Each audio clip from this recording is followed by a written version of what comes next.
স্বাগত নিউজ 24 সকালের সংবাদে। সঙ্গে আছি আমি তানজিনা অন্ত। 14 দলীয় জোট টানা 3 মেয়াদে ক্ষমতায় থাকলেও সরকারে অংশগ্রহণ নেই শরিক দলগুলোর। একদিকে অর্থনৈতিক দুর্বলতা, অন্যদিকে ভঙ্গুর সাংগঠনিক অবস্থার কারণে অস্তিত্ব সংকটে শরিক অধিকাংশ দলই। একসময় আওয়ামী লীগের সাথে আন্দোলনে থাকা এসব দল এখন নাম সর্বস্ব রাজনৈতিক সংগঠনে পরিণত হয়েছে। সমন্বয় কম হলেও জোট ঠিক রয়েছে বলে দাবি আওয়ামী লীগের। তৌফিক মাহমুদ মুন্নার রিপোর্ট। 2008 সালের নির্বাচনে ক্ষমতাসীন আওয়ামী লীগের অন্যতম শরিক ছিল জাসদ। 3 মেয়াদে আওয়ামী লীগ ক্ষমতা থাকলেও জাসদ ভেঙে হয়েছে 2 টুকরো। জাসদ ইনুর নিবন্ধন থাকলেও জাসদ আম্বিয়ার কোনো নিবন্ধন নেই। মহাজোটের শরিক এমন বহু ছোট দলই এরকম নানা কারণে অস্তিত্ব সংকটে ভুগছে। 14 দল কোনো সময় ছোট দলগুলোকে ছোট দল বা আওয়ামী লীগ ছাড়া অন্য দলকে কোনো বিশেষ কোনো মূল্য দেওয়া হয় না। 2004 সালে 23 দফার ভিত্তিতে 14 দলীয় জোট গঠন করা হয়। গেল 17 বছরে এই 14 দলীয় জোটে অনেকে বের হয়ে গেছে, ঠিক তেমনি অনেক শরিক দলই রয়ে গেছে, আবার নতুন অনেকেই যুক্ত হয়েছে। বর্তমানে ন্যাপ, জাতীয় পার্টি জেপি, জাসদ, ইনু, বাংলাদেশ ওয়াকার্স পার্টি, বাংলাদেশ সাম্যবাদী দল, বাংলাদেশ তরিকত ফেডারেশন, গণতন্ত্রী পার্টি, গণতান্ত্রিক মজদুর পার্টি, বাসদ, গণআজাদী লীগ, বাংলাদেশ জাসদ ইনু, জাসদ আম্বিয়া ও কমিউনিস্ট কেন্দ্র এই জোটে আওয়ামী লীগের শরিক। টানা 3 মেয়াদে ক্ষমতায় থাকা আওয়ামী লীগের সাংগঠনিক শক্তি যত বৃদ্ধি পেয়েছে, ঠিক ততটাই নাম সর্বস্বে পরিণত হয়েছে শরিক দলগুলো। অনেক শরিক দলের দলীয় কার্যালয়ও খুঁজে পাওয়া যায় না। আমাদের ছোট দলেরগুলো আর্থিক সমস্যা আছে এটা, তবে তারপরে আমি মনে করি যে এগুলা আমরা অতিক্রম করে গত 1 বছরে যদি করোনা না আসতো তাহলে আমাদের কাউন্সিলটা করে ফেলতাম। জাতীয় পার্টি জাপা যেটা, সেটাকে মূল স্রোত হিসেবে চিনে, কিন্তু আমাদেরকেও চিনে, কিন্তু সমর্থনের ক্ষেত্রে আপনি ভিন্ন চিত্র এটা আছে। ক্ষমতায় থাকার যত দিন যাচ্ছে, ঠিক ততই যেন জোটের কাছে বোঝা হয়ে উঠছেন শরিক দলগুলো।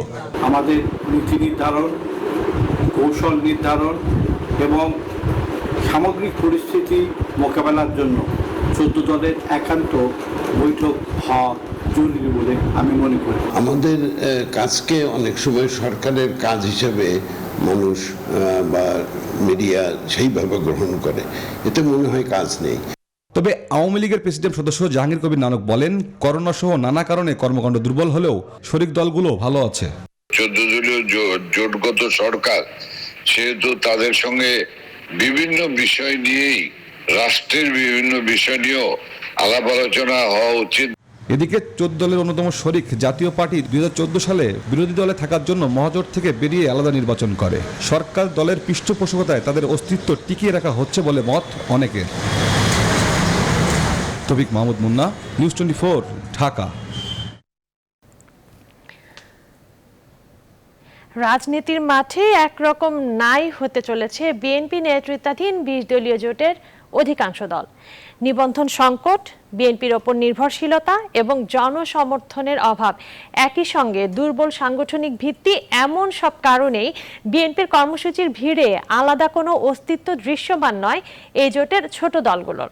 এসব দলের নেতাদের সঙ্গে কথা বলে বিস্তারিত জানাচ্ছেন তৌহিদ শান্ত। বাংলাদেশের রাজনীতিতে এই মুহূর্তে বিএনপির নেতৃত্বাধীন 2টি রাজনৈতিক জোট, 20 দলীয় জোট পুরনো আর অপেক্ষাকৃত নতুন জাতীয় ঐক্য ফ্রন্ট। 20 দলীয় জোটে এখন নিবন্ধিত দলের সংখ্যা মাত্র 6টি: বিএনপি, এলডিপি, খেলাফত মজলিস, কল্যাণ পার্টি, জমিয়তে উলামায়ে ইসলাম এবং বাংলাদেশ মুসলিম লীগ। নিবন্ধন নাই জামায়াত, জাকপা, ইসলামী ঐক্যজোট একাংশ, NPP, NDP, Labour Party, People's League, Islamic Party, Democratic League, NAP Bhashani, Japa Zafar, Samyabadi Dal এবং জাতীয় দল। শেখ শওকত হোসেন নীলুর এনপিপি, মৌলানা আব্দুল লতিফ নেজামির ইসলামী ঐক্যজোট, খন্দকার গোলাম মর্তজার ন্যাশনাল ডেমোক্রেটিক পার্টি এনডিপি এবং জেবেল রহমান গানির বাংলাদেশ ন্যাপ বের হয়ে গিয়েছে 20 দলীয় জোট থেকে। এইসব দলের অনেক নেতাই মনে করেন 20 দলের 20 সংখ্যাটিকে রাখার জন্য বিএনপির কারো কারো নকশায় জন্ম হয়েছে নতুন দলের। ওই নতুন দলগুলোর অনেক নেতাই প্রশ্নবিদ্ধ। বানরুল হক সাহেবের সাথে আমার কোনো বিরোধ নাই, উনি যতদিন ছিল ততদিন আমি ন্যাপের নির্বাহী সভাপতি হিসেবে ছিলাম। প্রথমে উনি জোট ছেড়ে চলে গেলেন, নীলু সাহেবের সাথে চলে গেলেন, রাতের আধারে ন্যাপ আজহারুল ইসলামকে দিয়ে ন্যাপ ভাসানী তৈরি করে ফেলা হলো। That shouldn't B the culture of politics. নাম সর্বস্ব দল বলা হলেও অনেকে আপত্তি জানান, পুনর্গঠন চান কোন নেতা। অনেক নেতা ইন্তেকাল করেছেন, অনেক দল অন্যখানে চলে গেছে, তাদের অবশিষ্ট অংশ আমাদের সঙ্গে রয়েছে। সব বিবেচনায় নিয়ে আমাদের পুনর্গঠন প্রয়োজন এবং আত্মসমালোচনা প্রয়োজন। হয় এক সময় আওয়ামী লীগ ক্ষমতায়, আর এক সময় বিএনপি ক্ষমতায়। অন্য ছোট দলগুলো রাষ্ট্রীয় ক্ষমতা ছাড়া যে টিকে আছে, এটাই তো একটা বড় কথা। জাতীয় ঐক্যফ্রন্টে নাগরিক ঐক্য নিবন্ধন নেই, কিন্তু গণফোরাম বা জেএসডির চেয়ে মাঠের কর্মসূচিতে উপস্থিতি বেশি মাহমুদুর রহমান মান্নাদের। আমরা আমাদের সাধ্যের চাইতে বেশিও করছি, মানুষ অ্যাপ্রিসিয়েটও করছে, কিন্তু মানুষ আস্থা তো পাচ্ছে না যে এরা পারবে, তাদের অতখানি শক্তি আছে। ছোট দলের ভাঙাগড়া এবং অস্তিত্ব সংকট, এ দুটিতেই বিএনপির হাত রয়েছে এমন অভিযোগকে ভিত্তিহীন বলছে বিএনপি। আমি বললাম যাদের দল থেকে লোক চলে যায় আর একটা স্প্লিন্টার গ্রুপ করে এসে আবার এই জোটে যোগ দেয়, সেটা তো তাদের ব্যাপার, আমাদের ব্যাপার না তো। যদিও রাজনৈতিক বিশ্লেষকরা মনে করেন দেশের প্রচলিত রাজনৈতিক পরিবেশের চালক বড় দুটি দল, এ কারণেই ছোট দলগুলোর স্বতন্ত্র টিকে থাকা যথেষ্ট কঠিন। তৌহিদ শান্ত, নিউজ 24, ঢাকা। আগামীকাল ভোর 6টা থেকে সারা দেশে 7 দিনের বিধিনিষেধ চলাকালীন জরুরি কারণ ছাড়া ঘরের বাইরে কেউ বের হলে তার বিরুদ্ধে কঠোর শাস্তিমূলক ব্যবস্থা নেওয়া হবে বলে হুঁশিয়ারি করেছে সরকার। মঙ্গলবার রাতে সরকারি এক তথ্য বিবরণীতে বলা হয়, কোভিড-19 সংক্রমণ রোধে 1 জুলাই ভোর 6টা থেকে সারা দেশে 7 দিনের জন্য জনসাধারণ এবং যানবাহন চলাচল ও বিভিন্ন সরকারি বেসরকারি প্রতিষ্ঠান পরিচালনা বন্ধের বিষয়ে সরকার বিধিনিষেধ ও নিষেধাজ্ঞা পালনের সিদ্ধান্ত গ্রহণ করেছে। বিধিনিষেধ ও নিষেধাজ্ঞা সম্পর্কিত বিস্তারিত তথ্য সংবলিত প্রজ্ঞাপন বুধবার মন্ত্রিপরিষদ বিভাগ থেকে জারি করা হবে বলেও বিবরণীতে জানানো হয়।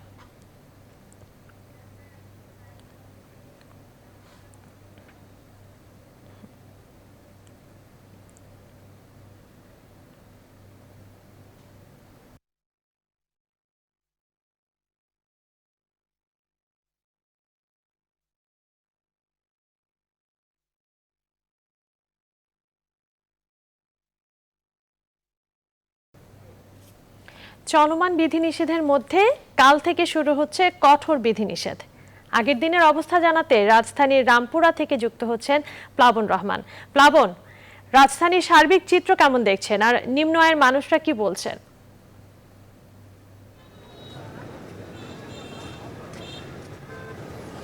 তানজিলা, যা চলছে তাতে করে এটিকে কোনোভাবে লকডাউন বলার কোনো সুযোগ নেই। এক অর্থে যদি বলতে চাই, গণপরিবহন এবং শপিং মল দোকানপাট বন্ধ ছাড়া আর বাদ বাকি সবকে কিন্তু আপনি জানেন যে অফিস খোলা রয়েছে, সরকারি বেসরকারি সব অফিস খোলা। সে কারণে অফিসগামী মানুষের চাপ কিন্তু এখন রাস্তায় ক্রমাগতভাবে বাড়ছে। 7টার বেশি বাজে, এখন 7:10 মতো বাজে। সে কারণে এখন কিন্তু রাস্তায় আমরা দেখতে পাচ্ছি ধীরে ধীরে সাধারণ মানুষ, যারা কর্মজীবী মানুষ, বিভিন্ন অফিসে কাজ করেন, তাদের চাপ কিন্তু রাস্তায় বাড়ছে।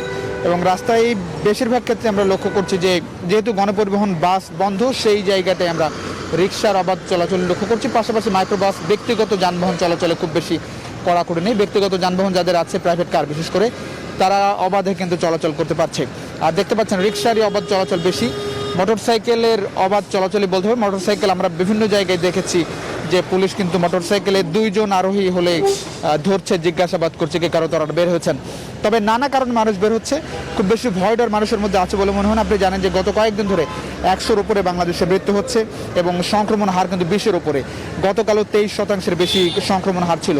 সেই জায়গা থেকে মানুষের মধ্যে খুব বেশি উদ্বেগ উৎকণ্ঠা কিন্তু আমরা লক্ষ্য করছি না।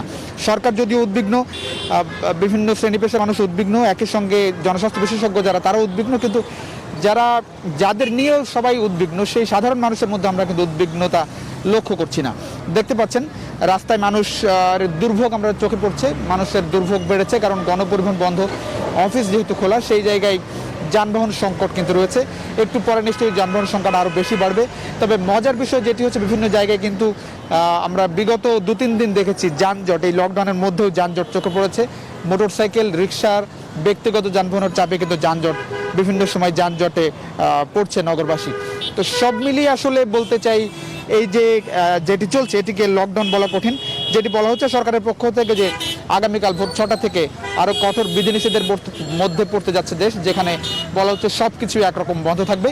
সেটি আসলে কি কি বন্ধ থাকবে সেটি জানতে আসলে অপেক্ষা করতে হচ্ছে। আজকে প্রজ্ঞাপন জারি হওয়ার কথা, প্রজ্ঞাপনে নির্দিষ্ট করে আসলে বলা থাকবে কি কি বন্ধ থাকবে, কি অবস্থায় কোন অবস্থায় মানুষ আসলে বের হতে পারবেন, কোন কোন অফিস জরুরি সেবা বলতে আসলে কি কি বোঝানো হবে, সব মিলিয়ে প্রজ্ঞাপন পর্যন্ত অপেক্ষা করছি আসলেই কতটা কঠোর হবে আগামীকাল থেকে পরবর্তী 7 দিনের লকডাউন। তবে এতটুকু বলা হয়েছে, অফিস সরকারি বেসরকারি অফিস যেগুলো এখন খোলা রয়েছে সেগুলো কালকে থেকে আসলে খোলা থাকবে না। গণপরিবহন বন্ধ, রিক্সা চলাচল হয়তো বন্ধ থাকবে, সব কিছু একত্রে বন্ধ থাকবে। এবং বিভিন্ন গণমাধ্যমে আমরা দেখেছি যে কেউ প্রয়োজন ছাড়া, অতি জরুরি প্রয়োজন ছাড়া, হয়তো স্বাস্থ্যসেবার জায়গাটাই বোঝানো হয়েছে, অতি জরুরি প্রয়োজন ছাড়া, স্বাস্থ্যসেবার প্রয়োজন ছাড়া হয়তো কেউ বাসার বাইরে বের হতে পারবেন না।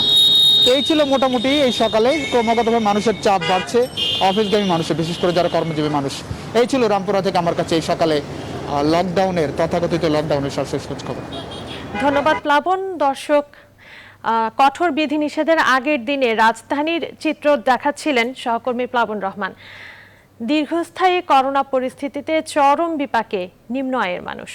লকডাউন পরিস্থিতি যাদের জীবনকে করে তুলেছে আরো কঠিন। লকডাউনের কর্মহীন অবস্থায় সরকারি সহায়তার অপেক্ষায় এই মানুষগুলো। আরো জানাচ্ছেন সজল দাস।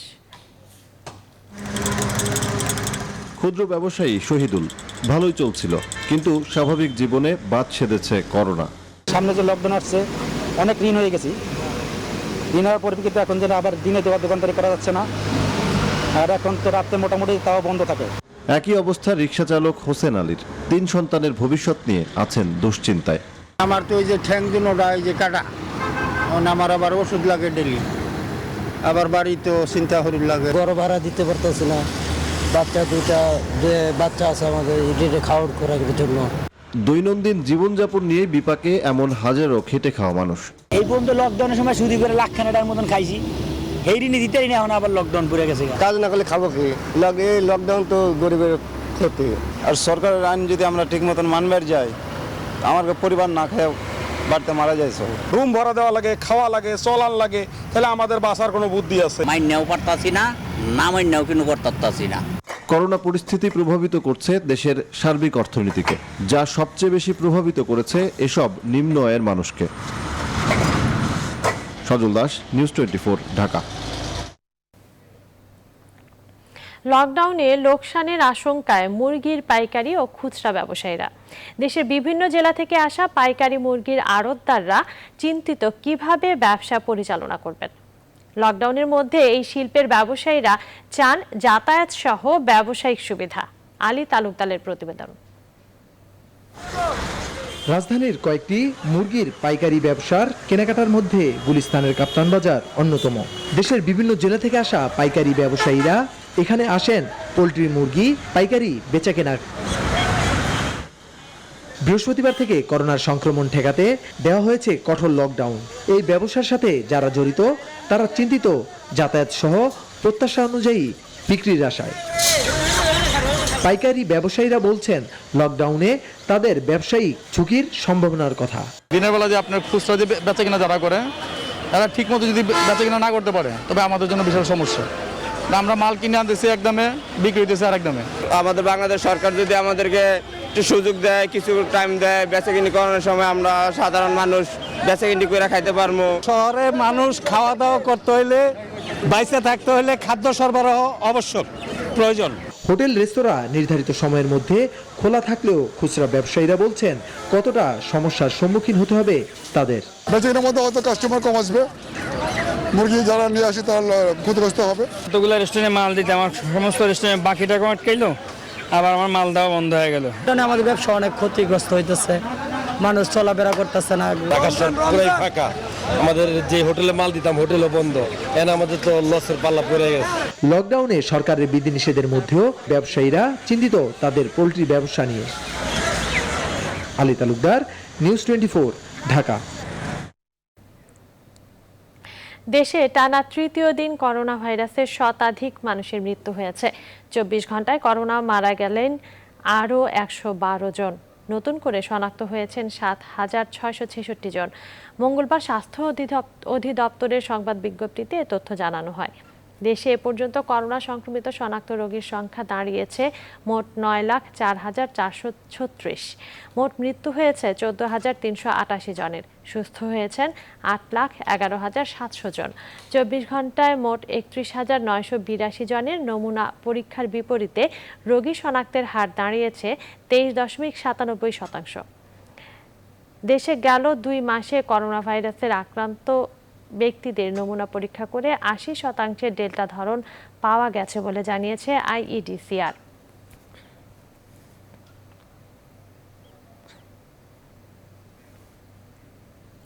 জুলাই থেকে আবারও সারা দেশে গণটিকাদান কর্মসূচি শুরু হবে বলে জানিয়েছেন প্রধানমন্ত্রী শেখ হাসিনা। জানান, পর্যায়ক্রমে দেশের 80% মানুষকে করোনা টিকার আওতায় আনা হবে। সংসদে বাজেট অধিবেশনে এসব বলেন সংসদ নেতা। এ সময় তিনি আরও জানান, করোনার মধ্যেও দেশের অর্থনীতির গতি ধরে রেখেছে সরকার। যেসব পদক্ষেপ নেওয়া হয়েছে তাতে ধনী গরিব কারো অসুবিধা হবে না বলেও আশ্বস্ত করেছেন সরকার প্রধান। প্লাবন রহমানের রিপোর্টে বিস্তারিত।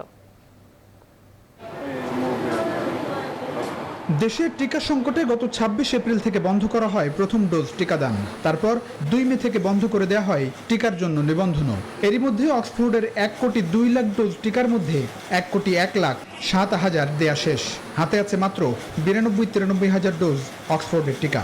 আমাকে সুযোগ দিয়েছেন এবং সংসদে বাজেট অধিবেশনে দাঁড়িয়ে সরকার প্রধান সাফ জানিয়েছেন, জুলাই থেকে টিকা আসা শুরু হবে এবং আগামী মাসেই ব্যাপকভাবে শুরু করা যাবে গণটিকাদান কর্মসূচি। দেশের মোট 80% মানুষকে পর্যায়ক্রমে আমরা কোভিড-19 ভ্যাকসিন প্রদানের আওতায় আনার পরিকল্পনা গ্রহণ করেছি। এই লক্ষ্যে প্রয়োজনীয় ভ্যাকসিন সংগ্রহের জন্য যত টাকাই লাগুক না কেন আমরা সে টাকা দেব। আল্লাহর রহমতে আমাদের ব্যবস্থা হয়ে গেছে, এখন আর কোনো সমস্যা হবে না এবং আমরা আশা করি এই জুলাই মাস থেকেই আরও ভ্যাকসিন আসবে এবং ব্যাপকভাবে আমরা ভ্যাকসিন প্রদান শুরু করব। এ সময় তিনি আরো জানান, দেশে ফাইজারের যে টিকা আছে তাতে বিদেশগামী কর্মীদের অগ্রাধিকার দেওয়া হবে। একই সঙ্গে শিক্ষার্থীদের টিকার আওতায় এনে দ্রুত শিক্ষা প্রতিষ্ঠানও সরকার খুলে দিতে চায় বলে জানান সরকার প্রধান। ফাইজারের যে ভ্যাকসিন এসেছে আমি ইতিমধ্যে নির্দেশ দিয়েছি, তার যেটুকু আছে আমাদের বিদেশি কর্মী যারা যাবে তাদেরকে এটার মানে 2টি ডোজই তাদের দিয়ে দেওয়া, যে ওখানে যে তাদের কোয়ারেন্টাইন করতে না হয়। এমনকি স্কুল থেকে শুরু করে এবং তার উচ্চশিক্ষা যায় সকলেই যাতে ভ্যাকসিন পায় এবং দ্রুত যেন আমরা স্কুল খুলতে পারি বা শিক্ষা প্রতিষ্ঠান খুলতে পারি সেই ব্যবস্থাটাও আমরা নেব। এ সময় প্রধানমন্ত্রী বলেন, করোনায় দেশের সামগ্রিক অর্থনীতি ক্ষতিগ্রস্ত হয়েছে, তবে নানা পদক্ষেপের মাধ্যমে দেশের অর্থনীতির গতি ধরে রাখতে সক্ষম হয়েছে সরকার। বলেন, প্রণোদনার অর্থ মাঠ পর্যায়ে পর্যায়ক্রমে সুষমভাবে বন্টন করা হবে। এই মহামারীর সময় আমাদের অর্থনীতিকে আমরা গতিশীল রাখতে সক্ষম হয়েছে, যদিও মহামারীর নেতিবাচক প্রভাব আমাদের অর্থনীতির উপর এসে পড়েছে। যে মহামারী কাটিয়ে উঠে উন্নয়নের অভিযাত্রায় ইনশাল্লাহ আমরা পুনরায় সামিল হতে পারবো। বক্তৃতার শেষ পর্যায়ে প্রধানমন্ত্রী বলেন, ঘোষিত বাজেট বাস্তবায়নে কোনো অসুবিধা হবে না। সরকার যেসব পদক্ষেপ নিয়েছে তাতে ধনী গরিব কারো সমস্যায় পড়তে হবে না বলেও আশ্বস্ত করেছেন সংসদ নেতা। বাংলাদেশের রাষ্ট্রপতি আমি প্লাবন রহমান, নিউজ 24, ঢাকা। এদিকে জাতীয় সংসদে বিরোধী দলের নেতা জাতীয় পার্টির চেয়ারম্যান জি.এম. কাদের বলেছেন, নতুন করে লকডাউন দিলে দেশে দুর্ভিক্ষ নেমে আসবে। মঙ্গলবার সংসদে তিনি এই আশঙ্কা প্রকাশ করেন। মানুষের স্বাভাবিক অবস্থায় অবনতি হয়েছে।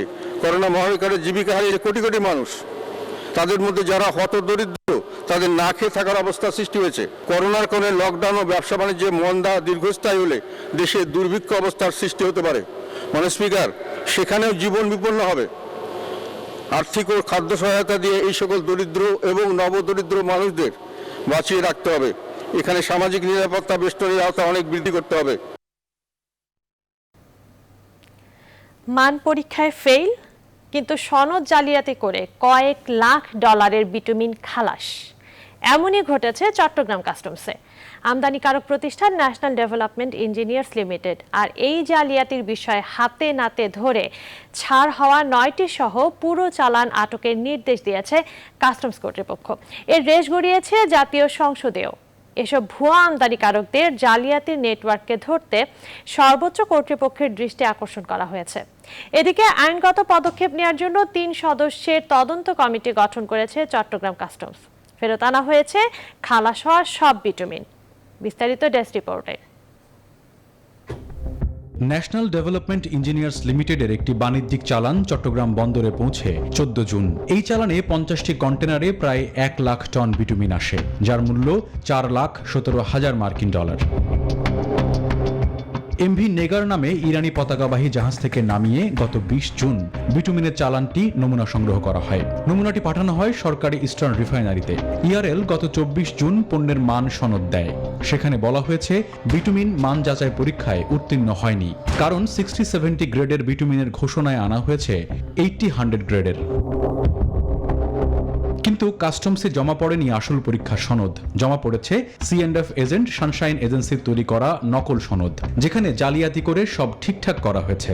রাসায়নিক পরীক্ষা রিপোর্ট, একটি জাল নকল রিপোর্ট দেওয়া হয়েছে আমাদের এখানে, অর্থাৎ অরিজিনাল যেটা ছিল যে এটা তাদের যে মান, বিটুমিনের যে মান, সেটা হচ্ছে যে ফুলফিল করে না।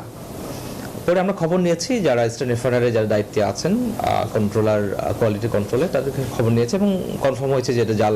মোট 50টা কন্টেনার, 50টা কন্টেনারের মধ্যে 9টি বেরিয়ে চলে গিয়েছিল, বাট আমরা শেষ পর্যন্ত সব ফিরাতে সমর্থ হয়েছি।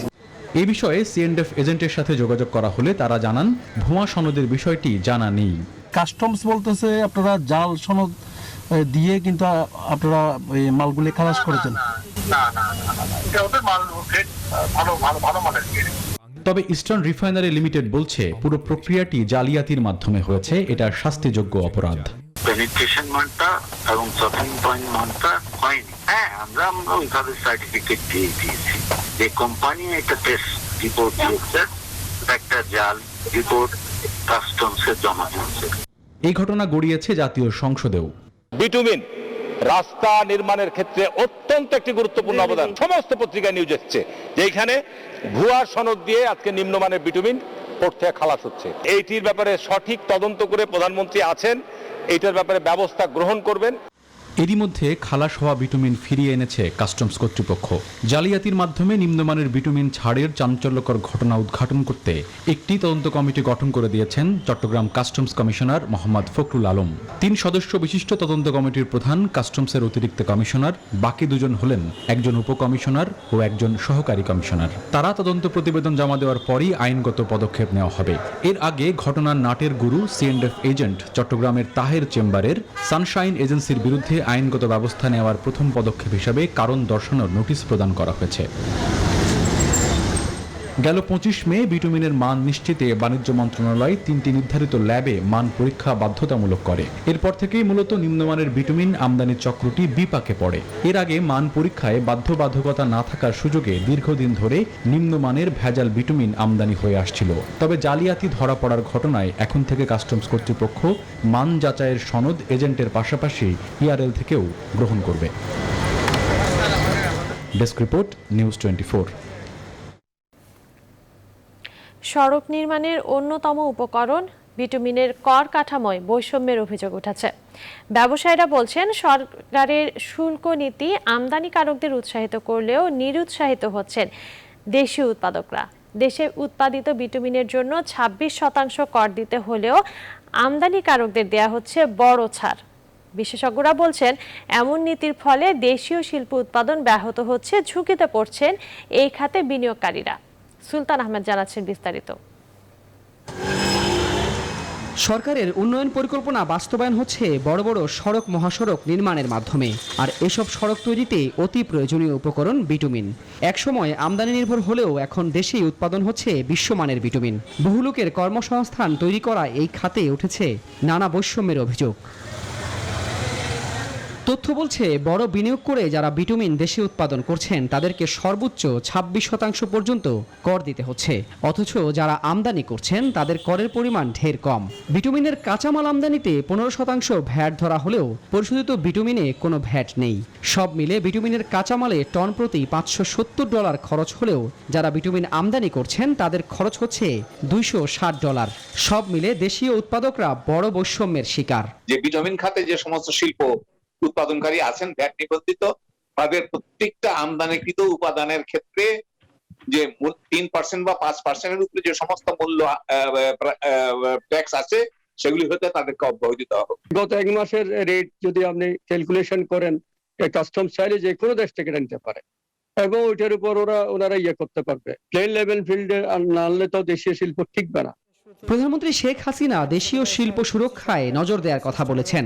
আগামী অর্থ বছরের জন্য ঘোষিত বাজেটেও দেশীয় শিল্প বিকাশে নানা নীতি সহায়তার কথা বলা হয়েছে। অথচ বিটুমিন নিয়ে জাতীয় রাজস্ব বোর্ডের এই নীতির কারণে বিপাকে পড়েছেন উৎপাদকরা। রাজস্ব বোর্ডের সাবেক সদস্য ফরিদ উদ্দিন মনে করেন দ্রুত এই দ্বিমুখী নীতির পরিবর্তন জরুরি।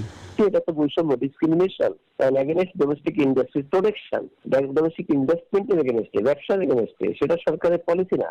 সরকারের পলিসি হচ্ছে ডোমেস্টিক ইন্ডাস্ট্রিকে, ডোমেস্টিক ইনভেস্টমেন্টকে প্রোটেক্ট করা। এটা সরকারের ঘোষিত নীতি। মাননীয় প্রধানমন্ত্রী বারবার একই কথা বলছে।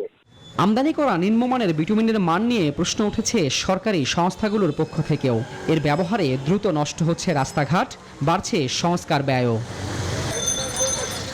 সুলতান আহমেদ, নিউজ 24, ঢাকা। সকালের সংবাদের এই পর্যায়ে নিচ্ছে একটা বিরতি, সঙ্গেই থাকুন। আবারও স্বাগত, দেখছেন নিউজ 24। 24 ঘন্টায় বিশ্বে পূর্ববর্তী দিনের চেয়ে আরও বেড়েছে করোনা সংক্রমণ। আর সবচেয়ে নেতিবাচক পরিস্থিতি সৃষ্টি হয়েছে ব্রাজিলে। একদিনে 64,000-এর বেশি আক্রান্ত ও 1,917 জনের মৃত্যু হয়েছে দেশটিতে। এ নিয়ে দেশটিতে মোট সংক্রমণ ছাড়ালো 1,85,13,000 আর 5,16,000 ছাড়ালো মোট মৃত্যু। এমন পরিস্থিতিতে ভারতের কাছ থেকে $32,40,00,000 মূল্যের করোনা টিকা কেনার চুক্তি বাতিল করতে যাচ্ছে দেশটি। এদিকে 24 ঘন্টায় ভারতে 45,006 শতাধিক আক্রান্ত ও 8 শতাধিক মৃত্যু হয়েছে। অন্যদিকে 10,000-এর বেশি আক্রান্ত 265 জনের মৃত্যু হয়েছে যুক্তরাষ্ট্রে। এখন পর্যন্ত বিশ্বে মোট আক্রান্ত 18,25,57,000 ছাড়িয়েছে, আর 39,53,000 ছাড়িয়েছে মোট প্রাণহানির সংখ্যা। মঙ্গলবার নতুন এক গবেষণার বরাতে রয়টার্স জানিয়েছে, করোনার ডেল্টা ভ্যারিয়েন্টের বিরুদ্ধে মডার্নার ভ্যাকসিন তুলনামূলক বেশি কার্যকর।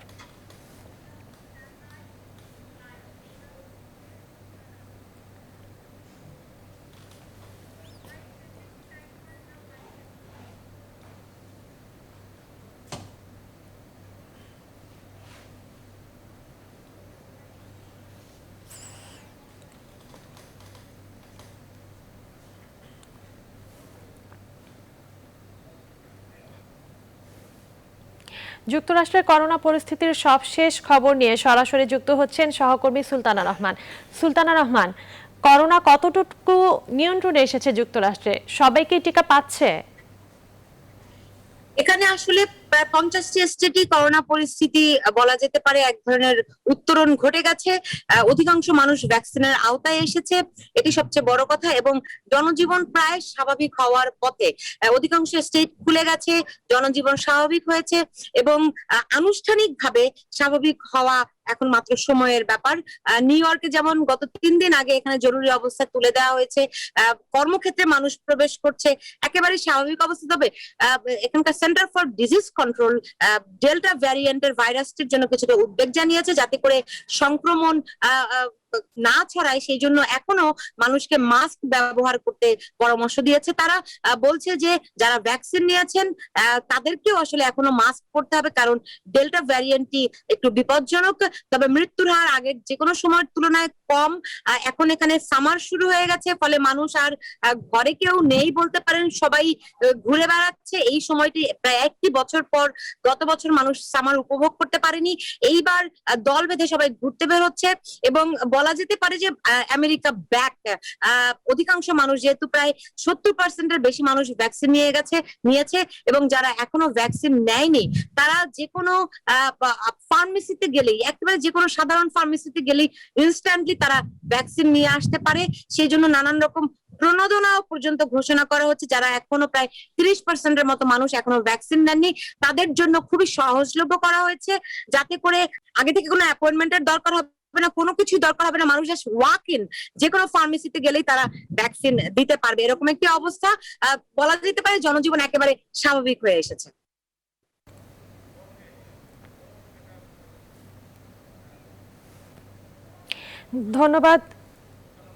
ধন্যবাদ সুলতানা রহমান। দর্শক, যুক্তরাষ্ট্রের করোনা পরিস্থিতির কথা জানাচ্ছিলেন সহকর্মী সুলতানা রহমান।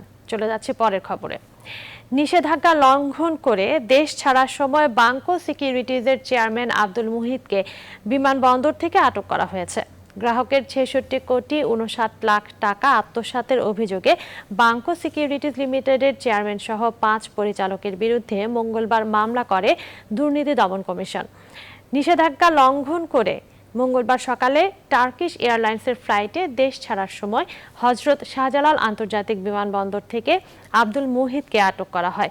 পরে তাকে রমনা থানায় হস্তান্তর করা হয়। বাংকো সিকিউরিটিজের অভিযুক্ত বাকি ৫ পরিচালকের বিরুদ্ধেও দেশ ত্যাগে নিষেধাজ্ঞা রয়েছে।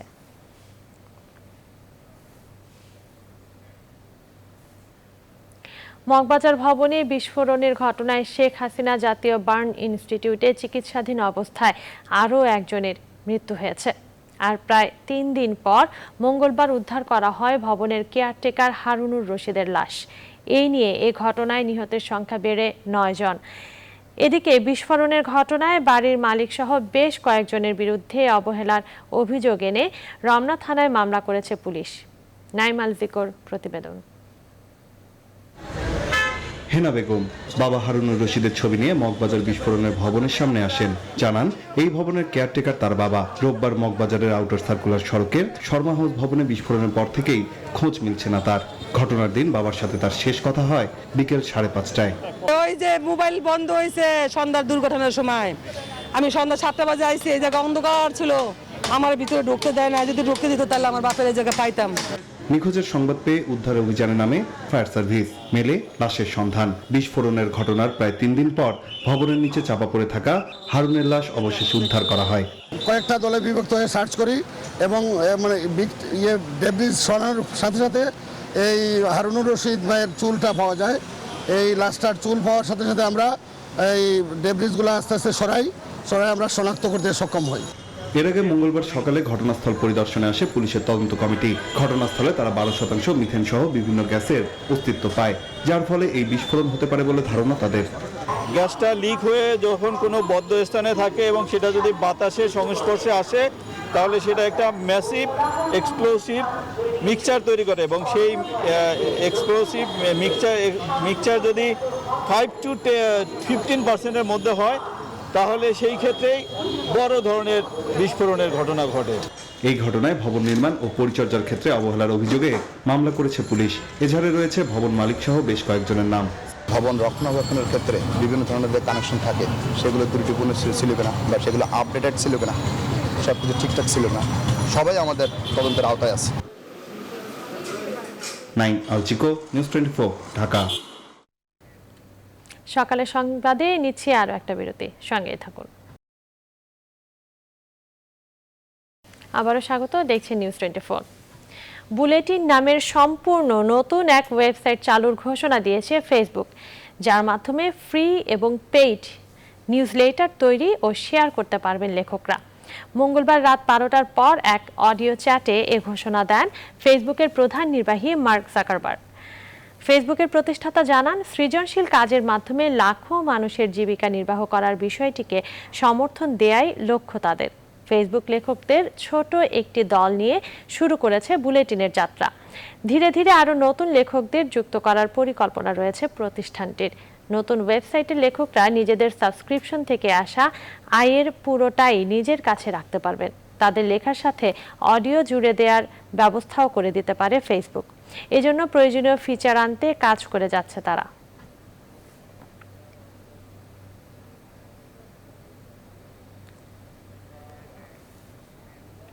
এবার ফার্স্ট সিকিউরিটি ইসলামী ব্যাংক অর্থ বাণিজ্যের সংবাদ। 2021-22 অর্থ বছরের বাজেট পাশ হবে আজ। মঙ্গলবার পাশ হয় অর্থ বিল। অপ্রদর্শিত অর্থ সাদা করার সুযোগ অব্যাহত রেখে পাশ করা হয় বিলটি। ফ্ল্যাট, জমি কিংবা শেয়ার বাজারে আগের বছরের মতোই অপ্রদর্শিত অর্থ বিনিয়োগের সুযোগ রাখা হয়েছে। জাতীয় সংসদের স্পিকার ডক্টর শিরিন শারমিন চৌধুরীর সভাপতিত্বে অনুষ্ঠিত হওয়া বৈঠকে অধিবেশনে কণ্ঠ ভোটে পাশ করা হয় আগামী অর্থ বছরের এ বিল।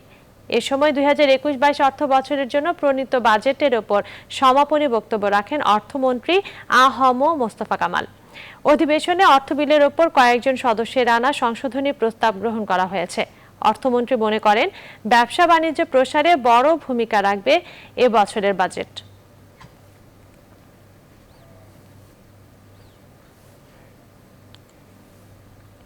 প্রবাসীদের পাঠানো রেমিট্যান্সের ওপর ভর করে করোনা মহামারীর মধ্যে বাংলাদেশের বৈদেশিক মুদ্রার রিজার্ভ 46 বিলিয়ন ডলারের মাইল ফলক অতিক্রম করেছে বাংলাদেশ মুদ্রায়, যার পরিমাণ প্রায় 3,92,000 টাকা। মঙ্গলবার দিন শেষে বাংলাদেশ ব্যাংকের রিজার্ভের পরিমাণ দাঁড়ায় 46.08 বিলিয়ন ডলার, যা অতীতের যে কোনো সময়ের চেয়ে বেশি। এই রিজার্ভ দিয়ে প্রতি মাসে 4 বিলিয়ন ডলার হিসেবে 11.5 মাসের বেশি সময়ের আমদানি ব্যয় মেটানো সম্ভব। আন্তর্জাতিক মানদণ্ড অনুযায়ী একটি দেশের কাছে অন্তত 3 মাসের আমদানি ব্যয় মেটানোর সম পরিমাণ বিদেশি মুদ্রার মজুদ থাকতে হয়।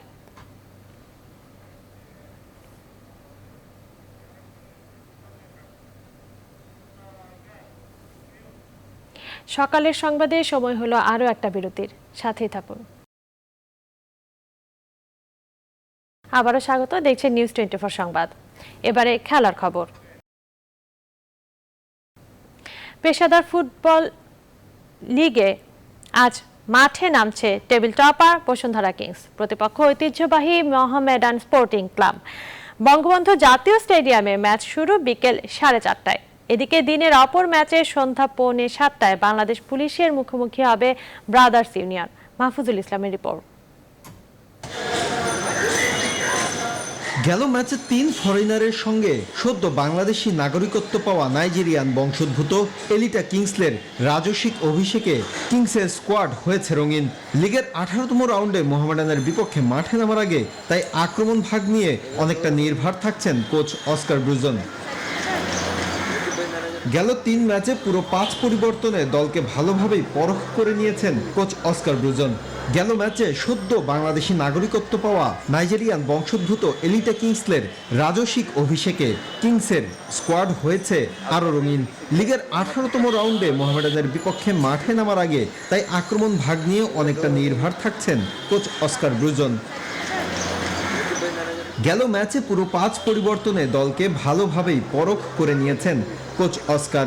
শক্ত প্রতিপক্ষ মোহামেডানের বিপক্ষে তাই একাদশ সাজাতে খুব একটা বেগ পেতে হবে না তাকে। দলের সব ফুটবলার ফিট থাকলেও কার জটিলতায় মাঠের বাইরে থাকছেন তারেক কাজী। 16 ম্যাচে 46 পয়েন্ট পাওয়া বসুন্ধরা কিংস টেবিলের শীর্ষে। অন্যদিকে সমান ম্যাচে মোহামেডানের সংগ্রহ 29। টেবিলে 4 নম্বরে সনলিনের দল। লিগে এখন পর্যন্ত হারের দেখা না পাওয়া বসুন্ধরা কিংসের বিপক্ষে মুখোমুখি 4 বারের দেখা হয়েছে মোহামেডানের, যার মধ্যে কিংসের আছে 2 জয়, 1 হার ও 1টি ড্র। এদিকে দিনের অন্য ম্যাচে বাংলাদেশ পুলিশের প্রতিপক্ষ ব্রাদার্স ইউনিয়ন। 15 ম্যাচে 16 পয়েন্ট নিয়ে টেবিলের 8 নম্বরে বাংলাদেশ পুলিশ। অন্যদিকে 16 ম্যাচে 5 পয়েন্ট পাওয়া ব্রাদার্স আছে রেলিগেশন রেসে। মাহফুজুল ইসলাম, নিউজ 24। এখন এ পর্যন্তই। সাথে থাকার জন্য ধন্যবাদ।